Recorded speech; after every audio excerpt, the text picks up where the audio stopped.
Muy buenos días, bienvenidos a mi canal Tip Histórico. Si te gusta el contenido que comparto, por favor no dejes de suscribirte aquí debajo y de compartir este video con quien vos quieras o con la persona que vos consideres que esto le va a interesar. En el día de hoy voy a estar hablándoles de algo muy interesante y de lo que en historiografía argentina no se habla mucho. Y me refiero a los afroargentinos. ¿Qué son los afroargentinos? Muy sencillo. Son aquellas personas provenientes de África, de etnia de color, y que durante la época de la colonia española en Hispanoamérica han sido traídos al Río de la Plata y repartidos después entre los diferentes territorios sudamericanos como mano de obra esclava. La pregunta clave es, no sé si alguna vez ustedes lo pensaron, a lo mejor nunca se dieron cuenta, pero en Argentina hay mucha menos población afrodescendiente que en otros países americanos, tanto del norte como del centro, o pensemos en Brasil, pensemos en Ecuador, en Panamá, pensemos en Estados Unidos. ¿Por qué ellos sí y nosotros no tenemos una población afroargentina? Quédate para saberlo y quédate para enterarte. Hay tres causas que nos ayudan a entender este fenómeno. La primera, sí, hubo en una época un montón de afroargentinos en lo que en esa época era el territorio del Río de la Plata. No nos olvidemos que en este periodo existía el tráfico de esclavos entre África y América, de manera que un número significante de hombres y mujeres provenientes de África ingresaban al puerto del Río de la Plata, ya que era el puerto más prominente y más grande de todas las colonias. Sin embargo, la pregunta es, si hubo hacia fines del siglo XVIII una gran cantidad de afroargentinos, ¿por qué hacia el siglo XIX su cantidad va disminuyendo? ¿Qué pasó en el siglo XIX que el porcentaje se fue haciendo cada vez más pequeño de este grupo étnico?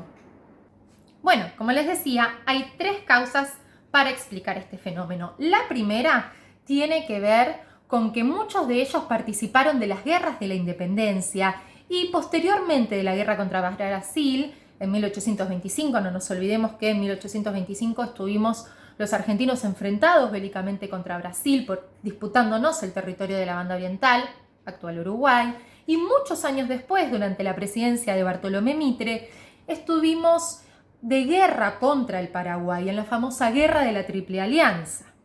Entonces, Argentina tuvo guerras con hermanos, con países vecinos, tuvo guerras civiles entre ellos, entre unitarios y federales, por ejemplo en la década de 1820, y además tuvo unas guerras independentistas muy intensas, de manera que los afroargentinos, por llamarlos de alguna manera, participaran de todas ellas y lamentablemente fueron perdiendo la vida, ya sea en combate o por heridas causadas en él.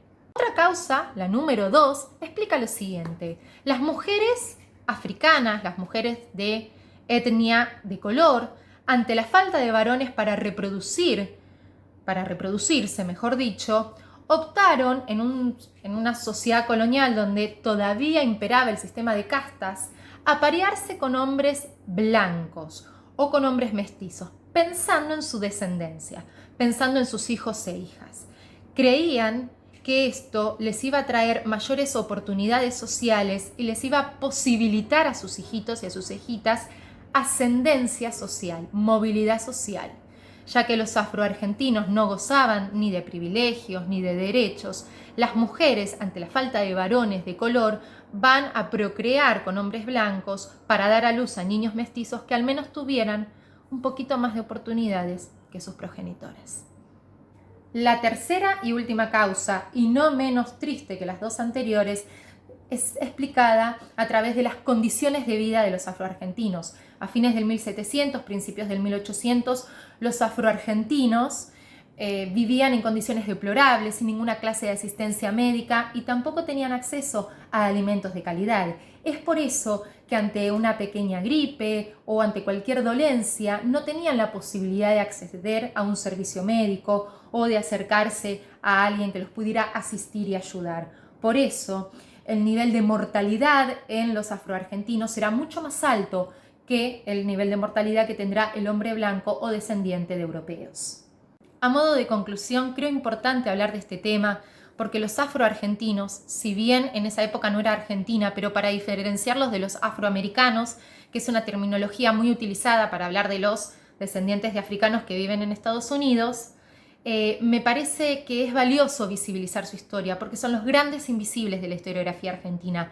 Nadie habla de ellos. Historiadores tuvieron que recaudar datos y llegar hasta lo imposible para poder reconstruir los pasos de los afroargentinos y explicar de esta manera su triste y paulatina desaparición. La frase "aquí en Buenos Aires no vas a encontrar ningún negro" era muy común durante los años posteriores a la independencia y a la reorganización del territorio nacional. Hacia fines del 1800, esta frase, por más triste, era bastante cierta. Los exploradores o los turistas provenientes de Europa se encontraban con afrodescendientes en Colombia, en Brasil, pero no en Argentina.